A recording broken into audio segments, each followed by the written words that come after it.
Well, good afternoon, everybody. My name is Mark Orr, and I have the wonderful job of being the Executive Director of the UK and Ireland Spill Association. And it's my pleasure to bring to you these webinars. We try to do one webinar per month, apart from during the summer holidays and the Christmas holidays and the Easter holidays.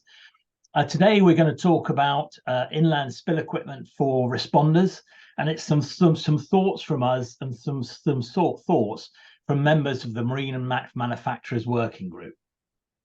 So the UK and Ireland Spill Association is our body for spill response in the United Kingdom, and we have a big member. We have a reasonably large membership of comprising marine, inland, and shoreline response companies in the UK.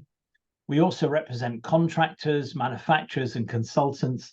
And we also have manufacturers and consultants from overseas who are also members of the association, but have interest in the United Kingdom.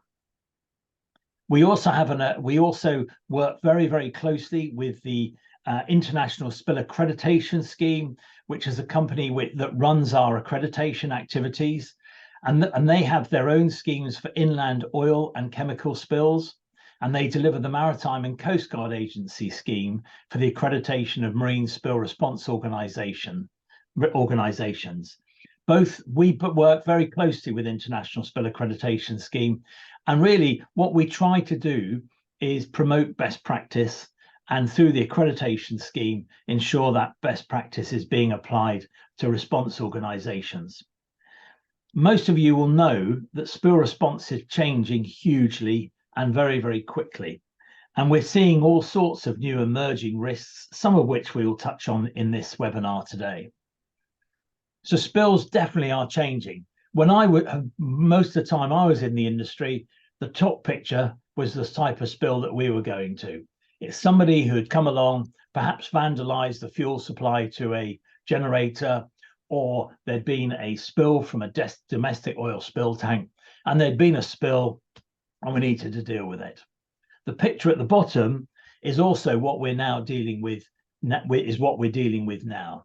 And it's everything in between. Our responders are out dealing with chemical spills, foodstuff spills, sewage and slurry spills, debris, which could of all sorts, which ends up polluting our rivers. We're also seeing an increase in plastics. And we have a plastic pollution working group, which is helping to guide and deliver best practice related to those types of spills. So if you're a spill responder on this webinar today, you will be dealing with far more than just traditional hydrocarbon spills. And a thing which is also changing the nature of spills and the way we deal with them is hydrocarbons themselves are changing. If you think back to traditional marine oil spills, they were heavy fuel oil or a very, very dense fuel which would sit on the top of the water. We're now dealing with spills with very low sulfur fuel oil. Yes, it does sit initially on the top of the water, but it then stratifies into its different components and sits with the first 1 meter of the water column, making it a different product to recover successfully from the environment in which it's ended up. So spills are changing and we need to change with them. So what defines a spill? I would say, in my experience, it's an unplanned release of a product that may be harmful to the environment. The cause of it is often a failure in containment, operator error, accidents, weather, or a malicious event such as the generator that I showed you in the first picture. Now that is what defines a spill. But what are the priorities when a spill occurs? Ultimately, we're there to protect human health, protect livestock, animals, protect the environment, protect assets, and we're driven to contain the spill as close to the source as possible. And one of our big things is to prevent the spread of the spill from when we get on site. It's not always possible, and we always end up, those are the challenges that we face as responders.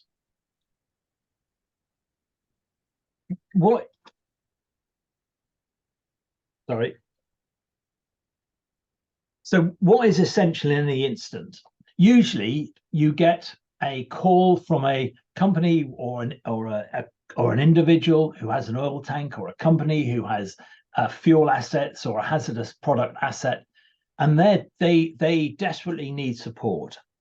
And any spill response company worth its salt will have a pro forma form which is filled in when somebody calls to gather location, contact details, details of the product spill, approximately how much it is. Do they have an MSDS sheet for that product? Can they email the product into you? And things like that. What you try to get an impression of where the site is. So you want its postcode or its grid reference or its what 3 words reference, so you can narrow down what is around that site. So one can identify what the risks of the spill are, in your own mind work out how they can be managed, identify the possible receptors, and I've listed those there, and try and see if you can access from the customer or the individual or from online databases, drainage plans, detailed maps of the surrounding areas, any utility drawings, or anything which gives you an indication of the pathways which may take that lost product to possible receptors. And of course, as a spill responder, you need to look at what resources you've got available, how quickly you can mobilize them there, and the timescale by which you can structure the response to that incident. And those are some basic essentials. There's far, far more than that. But those who are involved in spill response will understand that. Now, of course, the key thing is prevention is much better than cure.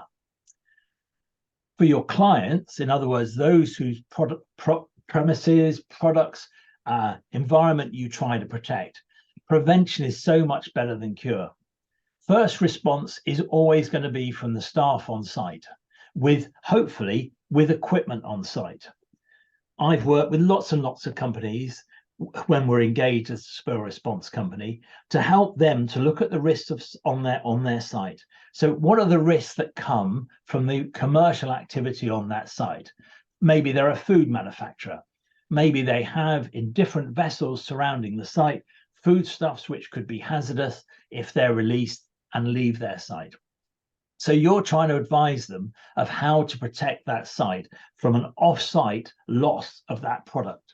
And it will all come down to what plan they have, what their spill response plan is, or their emergency incident plan is, to ensure that they can do whatever they can to contain that loss of that unplanned loss of product on their own site, so it doesn't leave it and doesn't therefore become less out of it, so that it doesn't become out of their control.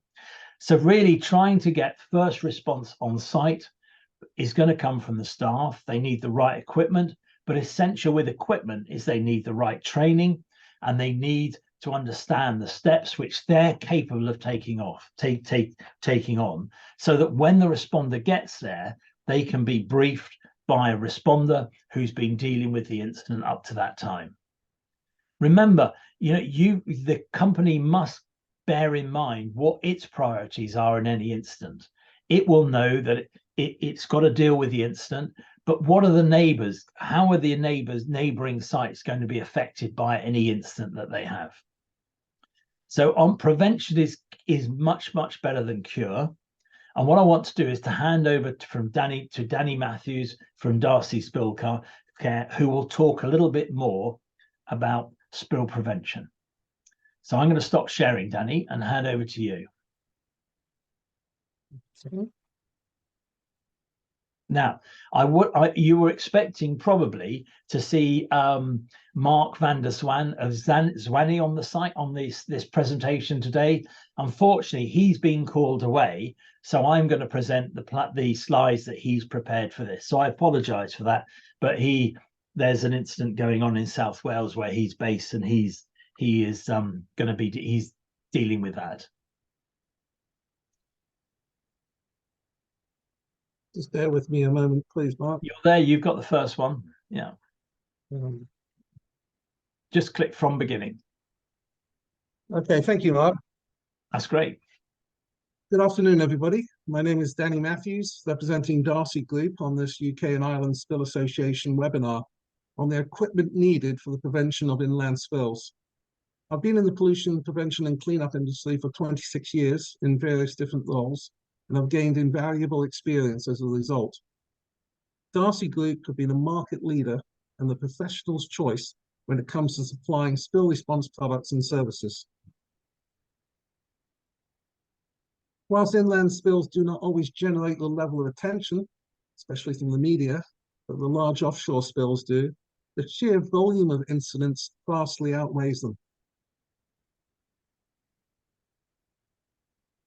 As Mark briefly mentioned, spills can be varied. They can be from oils, chemicals, foodstuffs. This is to name but a few.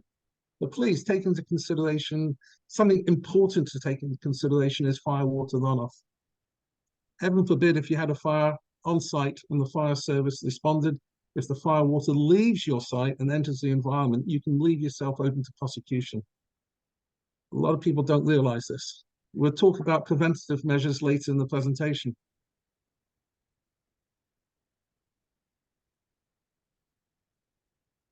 Now, spills can occur during offloading and delivery due to overfilling, equipment breakdown and storage failure. This can be down to human error or lack of regular maintenance, which is usually the case. I'm not sure you know this, but road traffic incidents involving chemical and fuel road tankers is also a factor. And there's currently over 500,000 vehicles of this type on UK roads.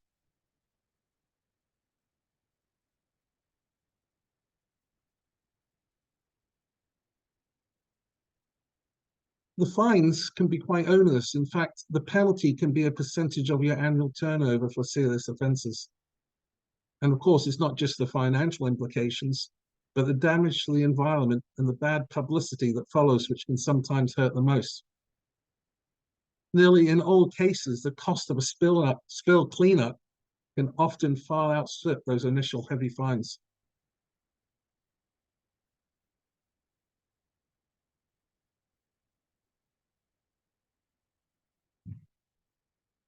It's imperative that every site has a bespoke spill response plan.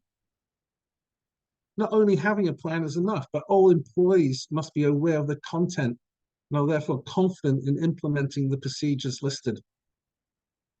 This can be done by ensuring personnel are trained to a certified standard in first response. This will give people the confidence to go into the spill kits and use the contents in a safe and efficient way when needed.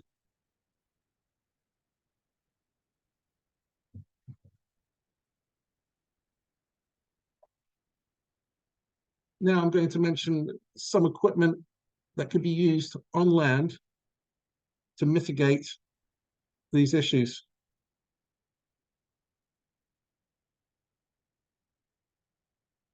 When responding to a site spill, it is always imperative that you carry out a risk assessment.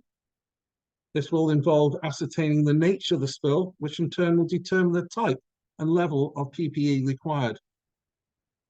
Once you've donned the correct PPE or RPE, you can then respond to the spill.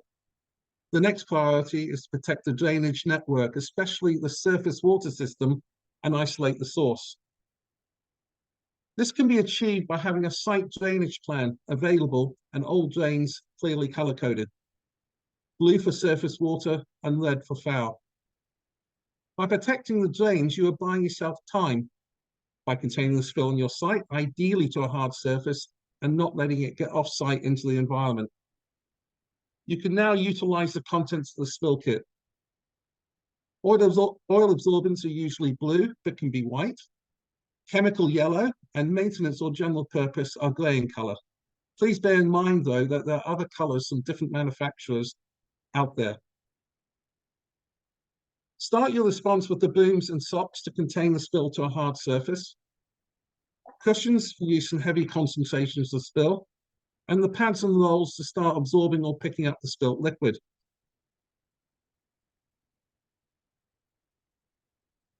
Our main type of absorbents are manufactured from melt-blown polypropylene in different configurations for different applications.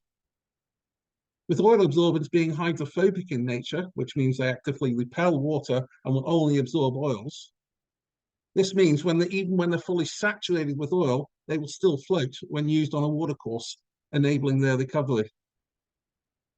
But chemical and maintenance absorbents are different. They're specially treated so they're hydrophilic, which means they will absorb anything water-based, from what you have at home under the kitchen sink, like bleaches, cleaning agents, etc., to the workplace, like foodstuffs, solvents, paints, and acids. The chemical and maintenance range, they will absorb oils and fuels as well, but ideally in an internal situation on a hard surface. Because if you use the hydrophilic absorbents outside and it's been raining, they will pick up the rainwater as well as the fuels, making them inefficient when it comes to disposal. With regards to spill kits, as well as being supplied in the various different formats mentioned earlier, they also come in a variety of sizes to suit most situations. Spill kits can be supplied in grab packs, wheelie bins, bunkers, and bespoke spill response trailer kits.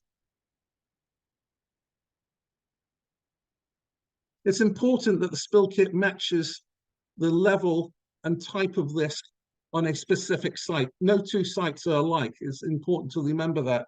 Otherwise, you start getting generic kits which may fall down in performance when they're most needed.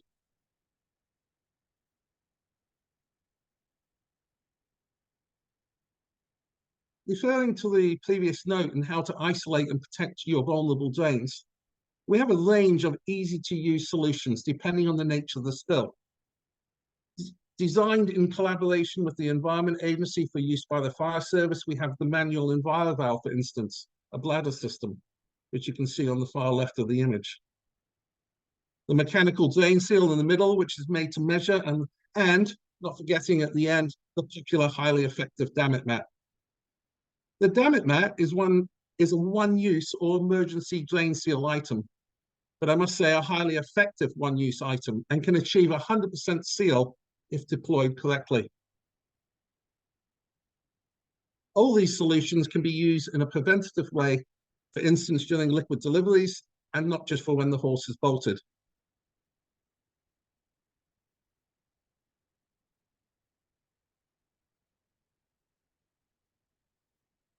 There are other containment solutions for on-land spills, ranging from the specialist rollover tanks to more common applications that utilize template tanks. The inflatable rollover tank is used under overturned trucks to contain liquid spills and can be placed in position prior to inflation. They are made from durable, tear-resistant, highly visible PU. Tri-buns, or drive-in tri-buns, as you can see in the image in the below right, are multi-purpose secondary containment bunding systems that catch oil, fuel, or chemical spills and contaminated water, preventing the spread of pollutants.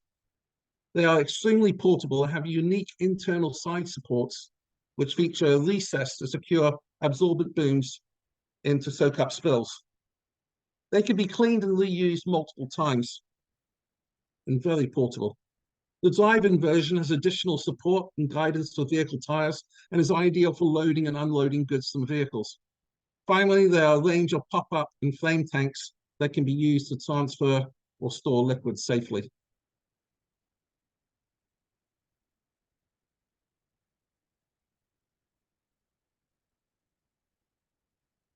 Now, moving on to equipment that is essential for spills when they get out into the environment, onto a water course.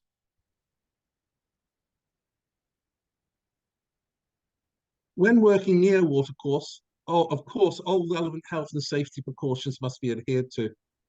And the site environmental officer or health and safety manager would make the decision whether to escalate the response and call in a professional spill cleanup company or seek advice from the Environment Agency. The best place to start would be to deploy absorbent booms, which come in different lengths and diameters. This would contain the spill in a localized area to aid recovery.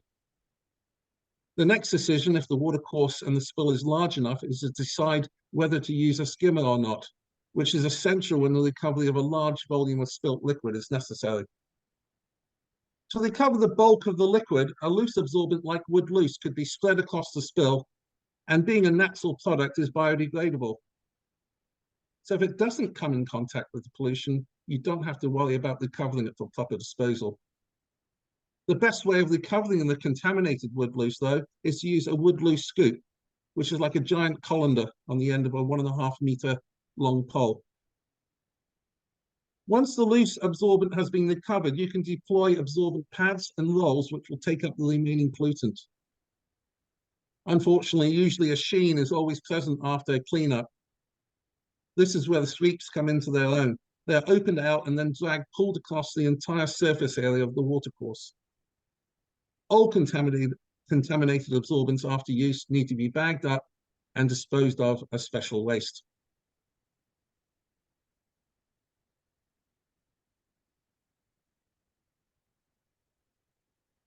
A wide range of British manufactured and designed booms are available to enable spills on watercourses to be contained in a localized area.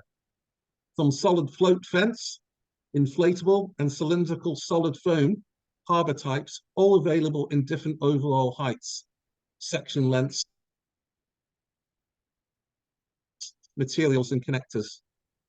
PVC is popular for emergency short-term deployment, PUA for medium-term, and PU for long-term or permanent deployment. And these have enhanced UV stability built into the material. There's a wide range of accessories and ancillary equipment available, like the connectors shown.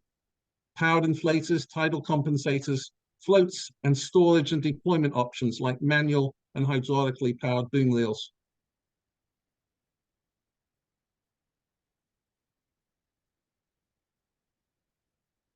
For the efficient removal of oil from the surface of water, weir skimmers are ideal. Perfect for mobile emergency oil spill response or deployment long term. Suitable for use in rivers, lakes, industrial lagoons, interceptors, harbors, and sheltered estuaries. The skimmer's ability to skim all floating fluids from the surface of water is exceptional, and they have proved their worth many times in cases of emergency. Widely used by civil engineering, local authorities, and spill responders. The standard weir skimmer shown on the right is lightweight and easy to use by one person, with the ballast manually adjusted and can skim from as shallow as 4 inches. The silverware skimmer on the left has a self-adjusting ballasting capability. Both units have a capacity of 15 cubic meters an hour and are manufactured from marine-grade stainless steel. Discharge can be by gravity, vacuum tanker, or compatible pumping unit.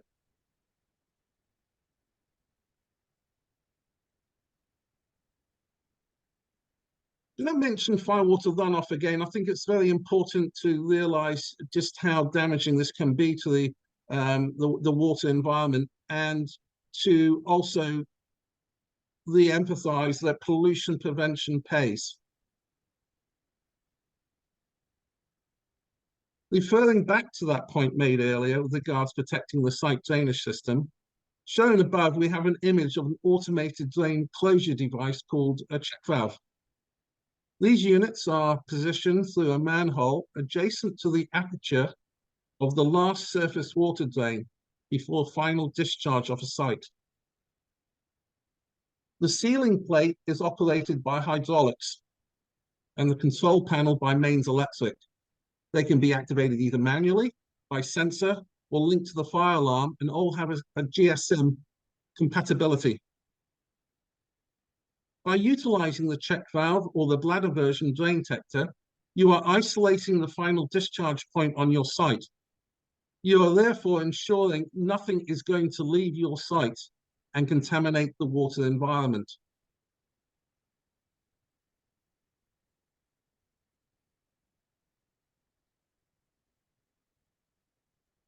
What we have now is a video of a hydraulic check valve actually under operation on site. We'll show you how effective it is at sealing the drain completely.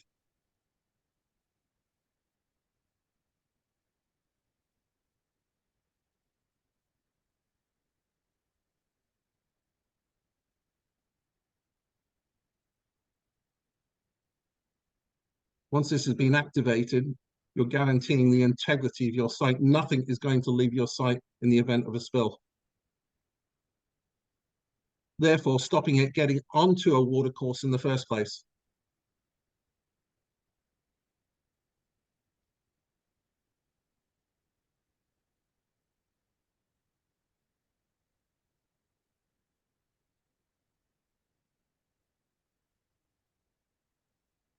Move into secondary containment now.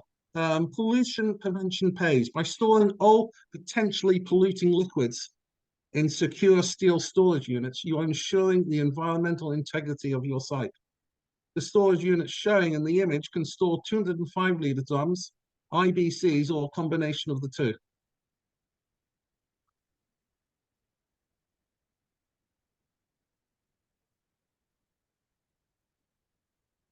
To conform to current regulations, it is advised that all liquid storage containers exceeding 205 litres in capacity must be stored within a secondary containment system. You can't get around this by having several half-empty containers around the site, because it's not the liquid, but the container itself that must be within the bund. A large number of spills are caused every year by not adequately storing containerized liquids on site. This is where the poly sump pallets shown come into play. They are reasonably inexpensive and very portable. They help companies conform to environmental accreditations like ISO 14001, which sets out the criteria for an environmental management system and can be certified too. If the poly sump pallets are then purchased by the company at usually reasonable expense and then stored outside in the elements, the company or business is wasting their time and money, because they would just fill up with rainwater and make them non-compliant as a result. If you have to store these types of storage units outside, please source an adequate cover so they can retain their 110% capacity.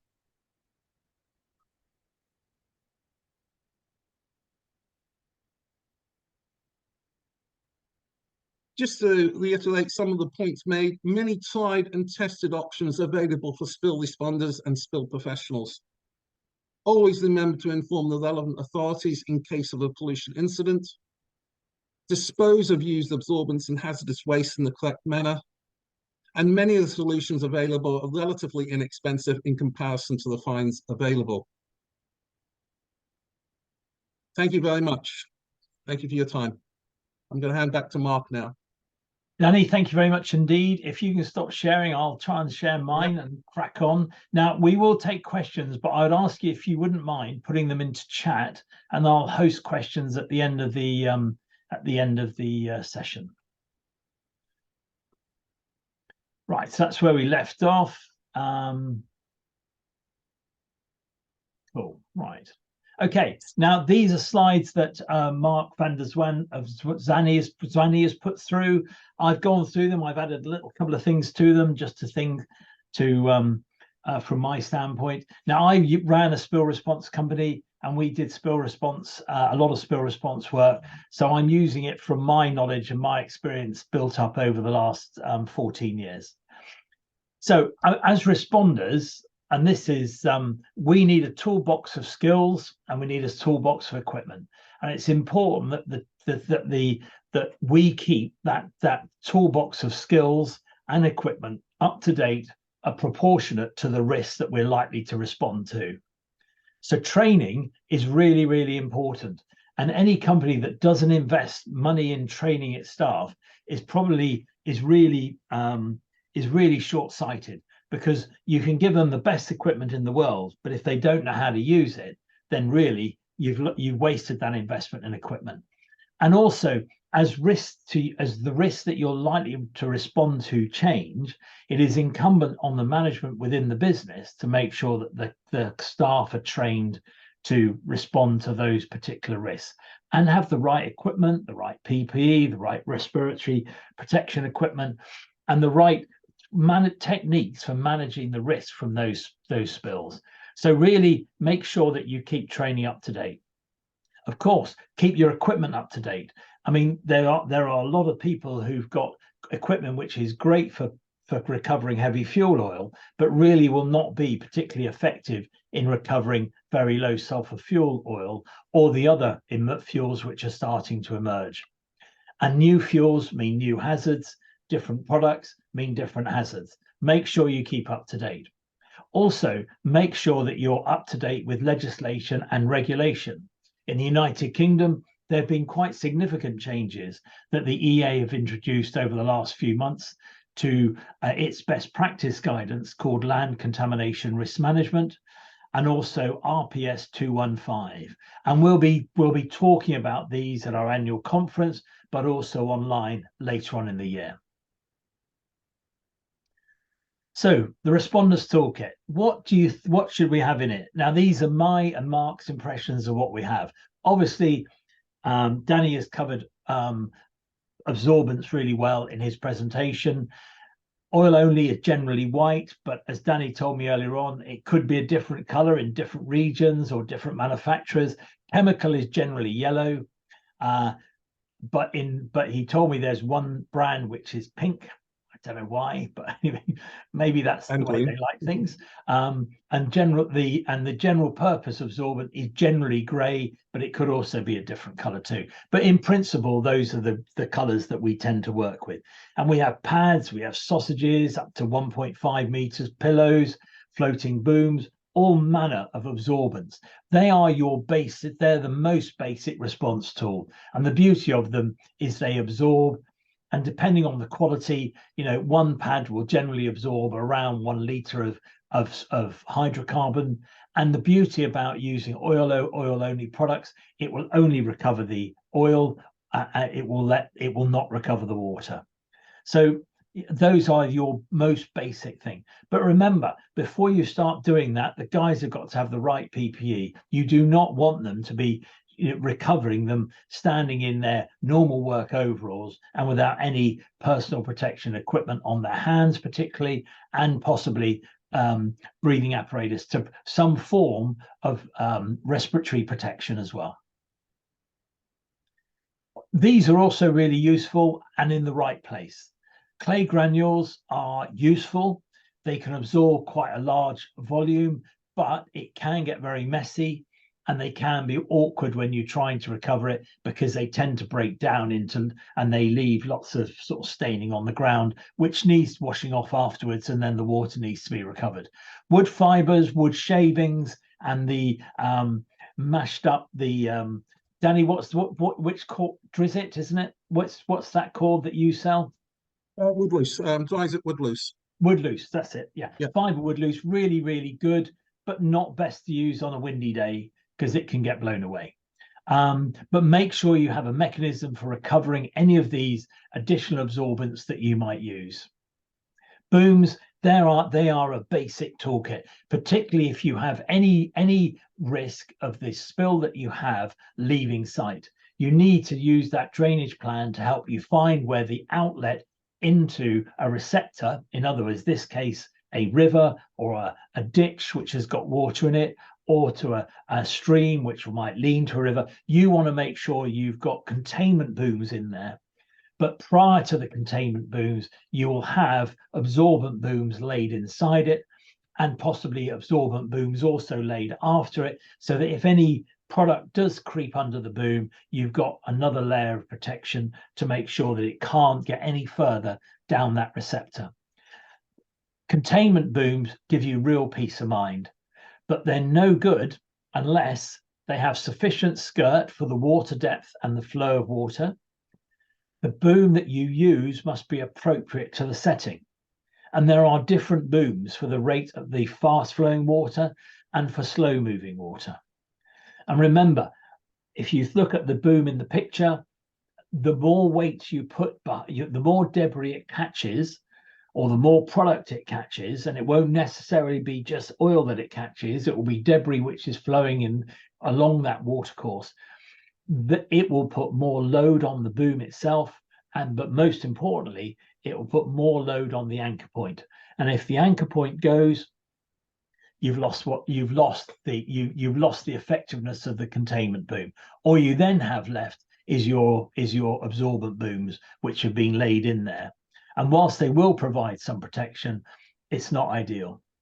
And remember, so when you lay containment booms in, there must be a routine for servicing them, i.e. clearing debris, clearing product using using either absorbents, which you can collect, or using a vacuum tanker to collect the product which has gathered behind the boom. And of course, if the weather condition changes, in other words, it starts pouring with rain, then you're going to have to think about, how do you protect the boom? Do you need to raise the anchor points to make sure it's still going to adequately perform its task?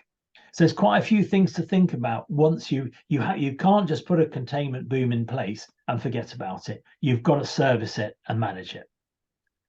Now, absolutely essential tool are pumps. All sorts of different pumps. We have fuel transfer pumps, brilliant, but make sure that the pump that you're using to transfer the fuel is appropriate to the type of fuel that you're going to use. You will get a significant shock if you use a standard 12 volt, maybe 24 volt fuel transfer pump, which is great at moving diesel, and then you try and put petrol through it, because they will not be compatible. You have an explosive risk, and you've created that explosive risk by not understanding the risk of the product that you're trying to move. So do ensure that you clearly mark what your fuel transfer pumps can be used for, and don't allow them to be used for transferring products which they're not designed and certified to transfer.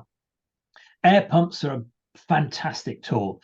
You usually need a compressor, or you might have vans which have compressors built into them to run the air pumps. Air pumps are fantastic. They work dry, they work wet, they tend to just trundle away, but they're only as good as the servicing which is done after they've been used. If you use an air pump and you put it back on the shelf in the workshop without having cleaned it out after a spill or a piece of work, don't expect it to work next time. They're delicate individuals, and they have characteristics which can be overcome by good maintenance. Peristaltic pumps, fantastic stuff. Water pumps like this one here, very, very useful for moving water from one site to another. Small ones are very useful because they can be very portable. Small ones like this one here, they can sit in the back of a van. They have an engine which runs the pump. It just needs fuel, and they're fantastic. And they will work up to sort of 5 centimeter pumps. Larger ones, you can get large ones which are serious pumps, which larger ones which will be air operated, running up to 300 mil, moving tons and tons of water every hour. Pumps are really, really useful, and in any spill response van you want to have pumps available to you. However, what are you going to do with where's it going to pump to? We'll come on to that in a minute. Skimmers, there are lots and lots of skimmers. These enable recovery of product from the water using brushes. They collect product off the surface of the water, and they put it into a collection tray that is removed by suction. So in this one, you can see this is a Lamore skimmer. You can see it has a sort of a metal strip which brushes or forces the oil that it collects off the polypropylene brushes. It drops into a collection tray that is being sucked out using a vacuum tanker or an air pump or a peristaltic pump. There are lots and lots of skimmers available. Skimmers can be handheld, so that they're almost like a vacuum cleaner, but they have a little rotating head. Fantastic for dealing in small areas, ditches, small drainage systems on site.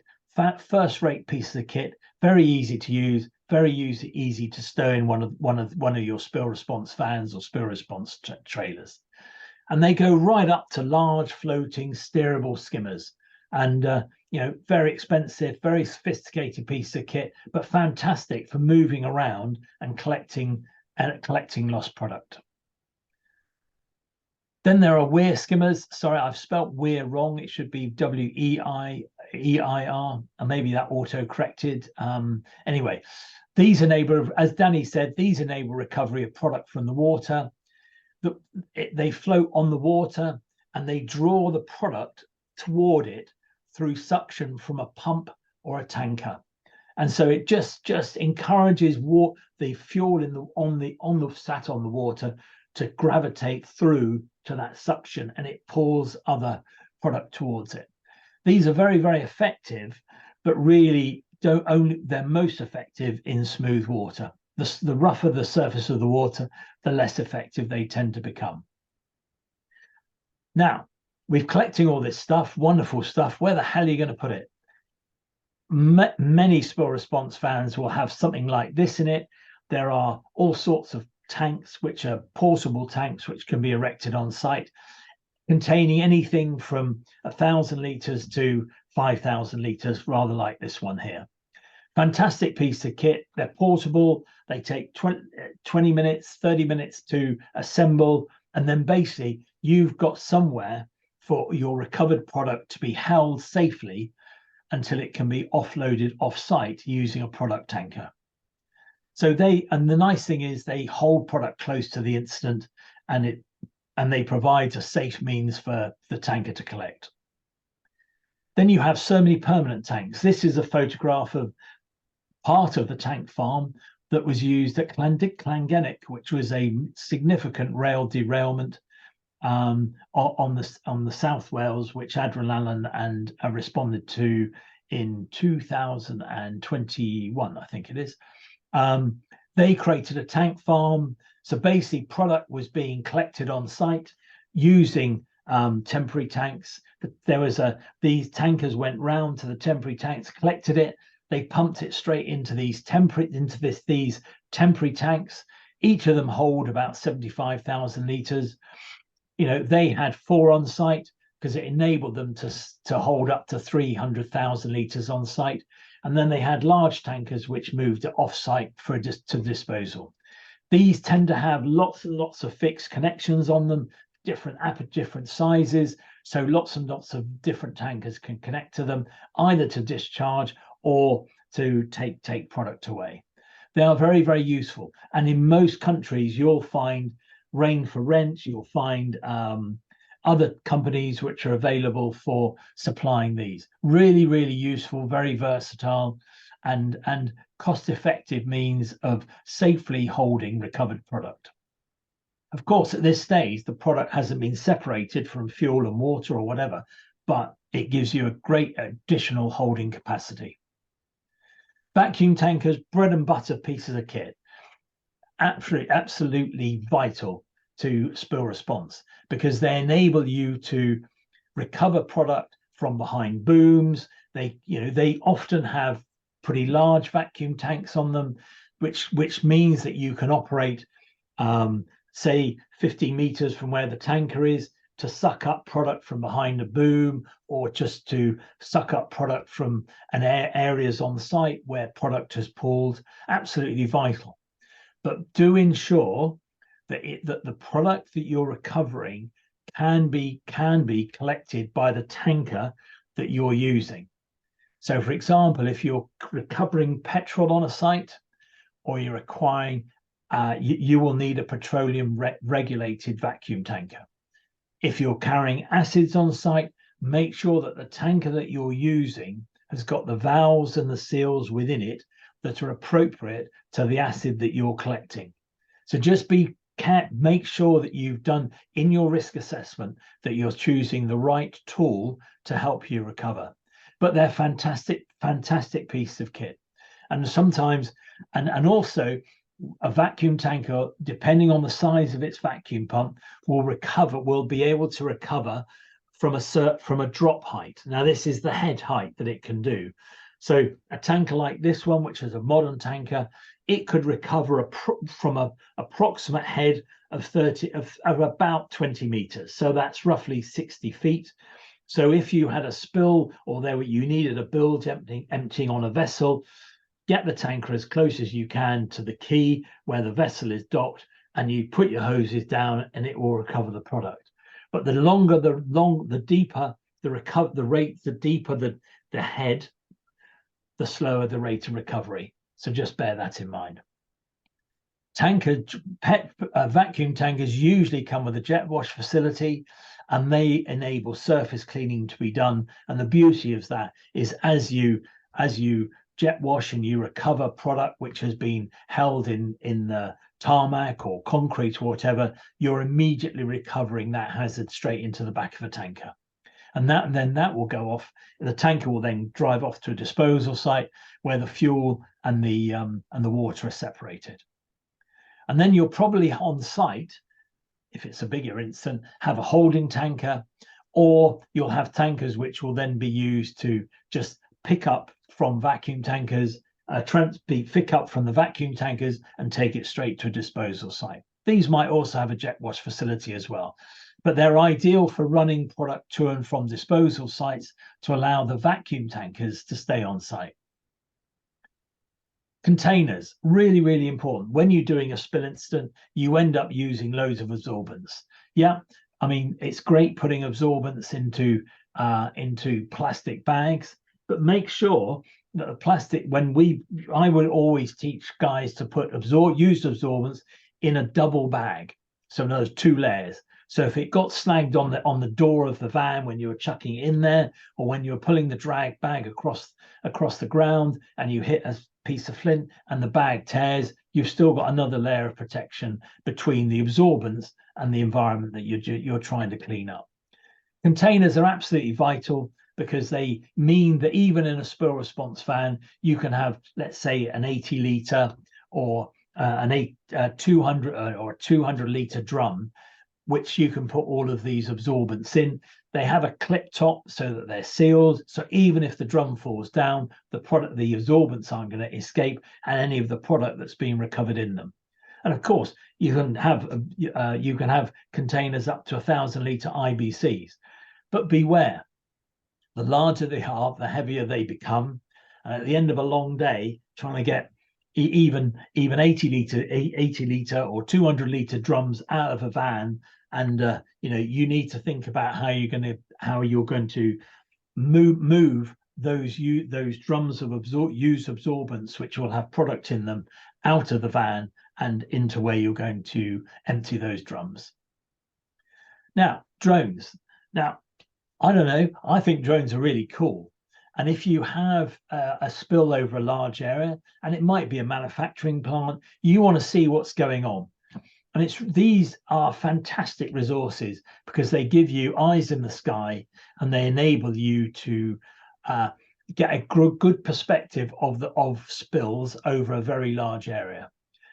They're particularly useful when you're dealing with a farm spill where you have a lot of open land to cover and you're not sure where the product has gone. So they're great for visual reconnaissance, but also as the commander of an incident, they give you a perspective of what's happening across your spill site. So if you have a spill site of, let's say, a hectare, so that's several acres, they just give you a perspective which you can deploy at any time just to see what's happening across your whole site. But bear in mind, there are rules around using drones. You need a trained operator who has a license to fly the drone, but do use them. Nowadays, I wouldn't say they're as cheap as chips, but they are a very inexpensive resource, which gives you, as the commander of an incident or the ones involved in planning the response and the mitigation of the incident, they give you a perspective which is invaluable, and it enables you to get that perspective without leaving your command center. And that's a valuable thing to have, because if you're not in command of the incident because you're going around visiting the guys, things happen which you don't necessarily approve of. And the other thing is, often spills will end up below ground. So I've been to many housing developments when they're in build and there's been a spill. Where has it ended up with? It's ended up in the drainage system, which hasn't yet been commissioned. And so you're ending up having to put people down to either attend to where that liquid has gone, or to prove to yourself that actually it hasn't got as far as that. So, but the only way you're going to get into it is to use confined space equipment. It's an essential tool of a spill responder to be able to work in confined spaces. But bear in mind that confined spaces are not always underground. A confined space may be in a stairwell, It may be that you just lift up a drain, but you actually need to get in the drain to attend to it to find out if to clean up the spill. So confined space is one which is both enclosed or largely enclosed, but has a foreseeable risk, reasonably foreseeable specified risk to workers of fire, explosion, loss of consciousness, or asphyxiation.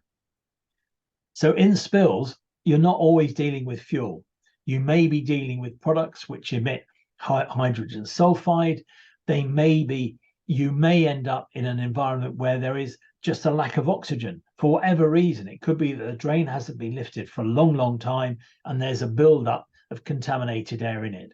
You can't put someone into that environment without them without regarding it as a confined space, and carry out a confined space risk assessment and issue a permit for that person to enter that confined space. And all the permit does is an aid memoir, makes you go through a series of steps before you put someone into an environment at which they may be at risk.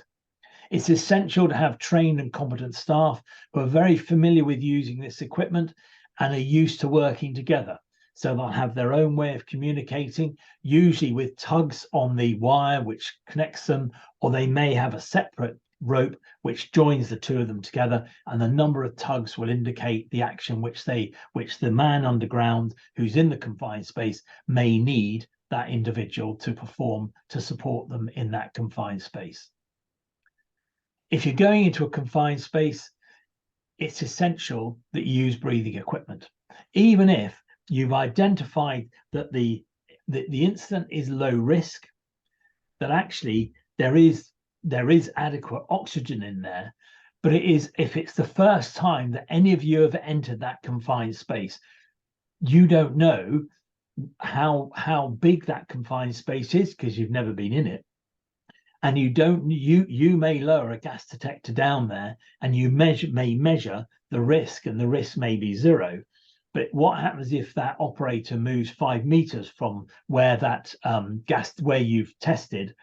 He may be moving into a completely different environment. So before you allow further access into that confined space, make sure it is checked out by someone wearing confined space breathing equipment. Closely linked to all of that is the use of gas detectors. Usually, all responders who are responding to an unplanned incident will be wearing personal gas detectors. The personal gas detectors will be set up. This is a typical 4-gas detectors, and it's detecting a number of different things: fuel vapors, carbon monoxide, hydrogen sulfide. Could be a number of different hazards which the response management team set up on the gas detectors, which they issue to the guys, which is appropriate to the risk of the spill that you're intending. And the spill and the risk will be different depending on the product that you're responding to. So make sure your guys have these, but they're familiar with how they work. They are your final barrier. They are your final line of safety between your guys who are out responding and the hazard, which they can't necessarily appreciate until they get there. And the beauty of them is they detect the hazard at low levels of concentration because they're designed to be very sensitive. Communication and safety is really important. As a commander of an incident, you want to know where your guys are all the time, and you want to know that they're safe. And there's several ways of doing that. You may use walkie-talkies so you can communicate with people. You may use motion sensors, and you may use transponders. So the transponder tells you where all the guys are at any one time, and the transponders usually show and can show, and these can be paired now into gas detectors, that if there is no motion, then the gas detector will alarm, sending an audible alarm to the person whose gas detector it is. It could have fallen off their body, if they were crawling into an access area, it may have just fallen off, and it alerts the person whose gas detector it is that it's fallen off, and it shows where its location.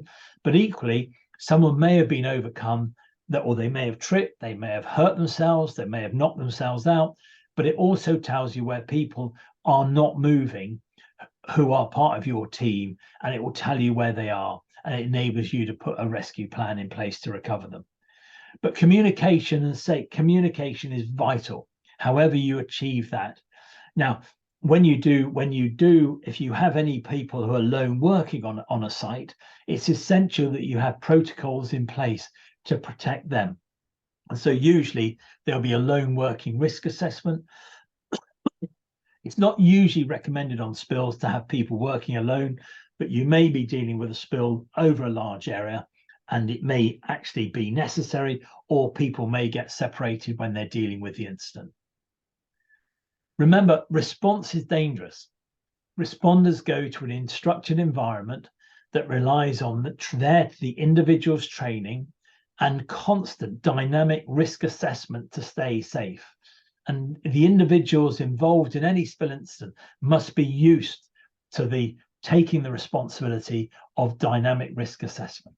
Am I safe to go into the environment? Am I safe to do the task that I'm about to do? Should I alone cross that stream? Do I know how deep that stream is? Or should I be tied to my colleague, go away, and I walk across that stream, that small stream which looks shallow, with a stake in front of me, staking out how deep the water is? Think about dynamic risk assessment. Encourage your staff always to think about dynamic risk assessment. And if risks change, reevaluate the equipment you need, the resources you need to ensure that you're safe at any one time. No spill is worth the loss or the injury of a member of your response staff. It's always, you want those guys to come home safely, and the best way and they are also have a responsibility for their own safety, as well as the commander of the incident having responsibility for everybody's safety on site. And if a product is lost, it's not the end of the world. It can be recovered. The environment may recover it, but you don't want to lose any responders. So I've covered what Mark put in. I've added a few bits of my own from my own experience. It's open to you now. Has anybody got any questions of Danny and I? And feel free to ask whatever you wish.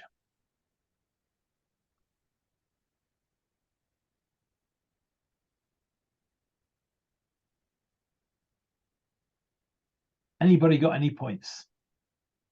We're all eager to help answer your questions. So while we're thinking about this, sorry, let me go back. While we're thinking about this, a couple of points I'd like to make. Firstly, that this webinar is being recorded. I will get it, and I'll edit out my mistakes. I'll leave Danny's in there because he's such a good chap. Not that he makes any mistakes, but I'll edit it, and it will be everybody who registered for this will actually be sent a link to where the recording is. Feel free to cascade the webinar to whoever you wish. The idea of doing these is to take the knowledge which we have embedded within the members of our association and sharing that to whoever wishes to have that knowledge. Collins, you've got a question. How can we help? Hi, Collins. Do you want to unshare, Mark? Pardon? I can unshare. No, well, we need this. We need the next. Okay. Collins, can you hear me?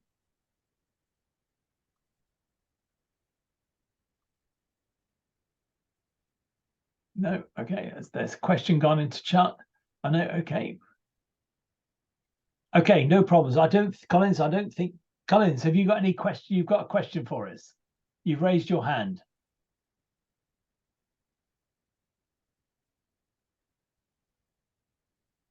Hello, Collins. We can't hear you. I'm sure they'll come flooding in later, Mark. No worries. Can you connect, Collins?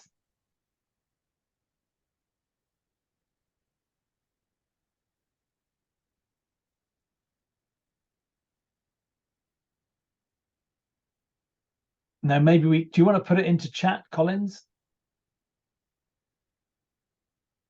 Quickly zap it in. Now, the next webinar we're doing in the series is going to be, oops, today's, what have I done? On the MV Wakasho. You remember back in 2020, MV Wakasho, which is a large bulk carrier, drove into the southeastern coast of Mauritius, and eventually the vessel was lost with a loss of about 800 tons of very low sulfur fuel oil. And the question we want to ask in that is, what have we learned from it? Because we've learned quite a lot, I think, but there's still more learning to there is still more learning to come from that incident. And what we want to do is to update people. So Armino Garco has said, are there any job opportunities for responders outside the UK? Well, to be perfectly honest, yes, I think there are. I mean, there are at the moment quite a lot of response, but there are a lot of spills occurring all over the world. And the best way of getting is to get in touch with companies that get into companies that respond, particularly those who have international response organizations like Oil Spill Response Limited, Ambipar, Polyeco, La Floche Depollution, people like companies like that. They always need responders and respond, but the more training that you have, the more employable you become. I've had a lovely from Constantinos. Now, Constantinos, I think, used to work at Polyeco. The last year, the web that class societies will cars mess with nuclear energy, other ones. Okay, this is related to new types of propulsion for cars. Right. Okay, I could bore you rigid on this because we have a thing called the Emerging and Future Risk Working Group. And the Emerging and Future Risk Working Group at the moment is grappling with the issues posed by lithium-ion batteries in cars. They are fantastic. Lithium-ion batteries are fantastic. Unfortunately, the advantages come with risks. And the risk is when the battery's energy management system doesn't allow it to prevent thermal runaway. And when thermal runaway occurs, the battery will catch fire and it will continue to burn with or without the presence of oxygen. It makes its own environment which enables it to burn until the charge within that battery has been completely released. And that means that you can think you've got the fire out, but the fire continues to burn until all energy has been released. And obviously, if you have a battery which has one cell on fire and you have 16 cells within that battery, the likelihood is all 16 cells will catch fire, as will the other cells within those batteries. Lithium-ion batteries are great, and we use lithium-ion batteries in our mobile phones. We use them in our laptops. We use them in our power tools. We use them in all sorts of environments. However, in truth, I don't think the risks that they present are well understood. And I also don't think that the risk that they pose when they go out of control has also been assessed. So in answer to Constantinos' question is, if the engineers or the building companies provide any risk assessment or safety interaction of the environment, there is not. And we do not have a simple fire extinguisher which will put out the fire. People are coming up with blankets which could be partially affected. Putting water on them might have a temporary cooling action, but it won't extinguish the fire. Really, you have to release that energy and find a way of safely releasing that energy in a way that it can be contained. For mobile phones, for laptops, for small items, yes, there are containment vessels which will contain that energy until the energy has been released, but they will not be effective for the type of batteries which go into cars, or the type of batteries which may be on the back of a forklift truck. trundling around your factory and things like that. So it is a real issue, but I can assure you that we are working. Collins, yeah, your question was, can we use vacuum tankers in refineries? Yes, we can, without any problem at all, provided that they have the right safety environment around that tanker. And that will go back to how it's designed. And usually to end up with a petroleum regulated tanker, you'll have to have a wiring harness, which is completely secure, will never release a spark. There needs to be spark arresters on any outlet of an exhaust or any outlet from the vehicle exhaust, from the exhaust from the vacuum pump. There'll need to be special provision in the way that the cylinder is built, which is the compartments within the vacuum tanker, to ensure that there can't be any unplanned release.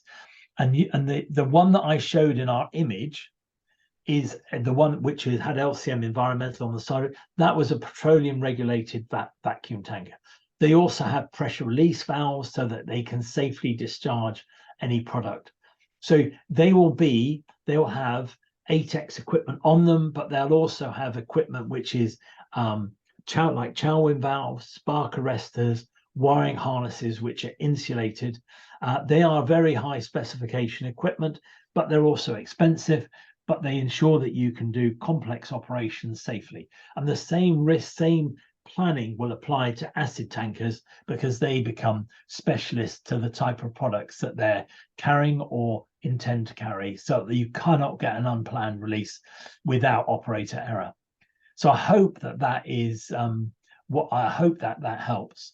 In terms of what is the least certification for responders, it's usually that you have to go on a spill response course, which will cover the type of activity that you are doing.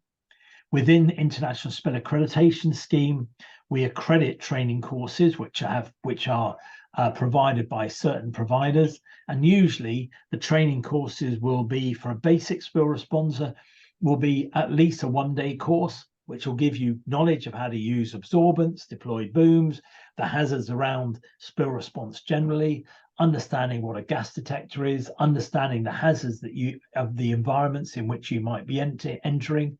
You'll then do some time with your company to gain more experience. And then you'll probably do an advanced spill responder course, so where your understanding will be stretched a bit further. Bear in mind, there is a lot of risk in doing spill response, and everybody who's involved in spill response wants the individual responders to go home safely at the end of the day. That is everyone's top priority. I think that's exhausted the questions. I'd like to thank Danny for his excellent presentation. I'd like to thank Mark van der Zwan from Zwanny, who prepared the slides but couldn't do the presentation. I'd like to thank you very, very much for joining us and enjoying this webinar. As I say, this is being recorded. It will be up online, and everyone who's registered for this and attended will get a link to it, but you will also be able to follow it through www.ukeirespill.org, where we are always chucking up information in news, or you may also want to look into our thing on working groups, where you'll see some of the stuff that we're working on at the moment within the working groups. So thank you very much indeed for joining us. Thanks again to the speakers, and thanks for your stuff. Lovely. All the best, and look forward to catching up with you in due course. Bye-bye. Thank you. Bye.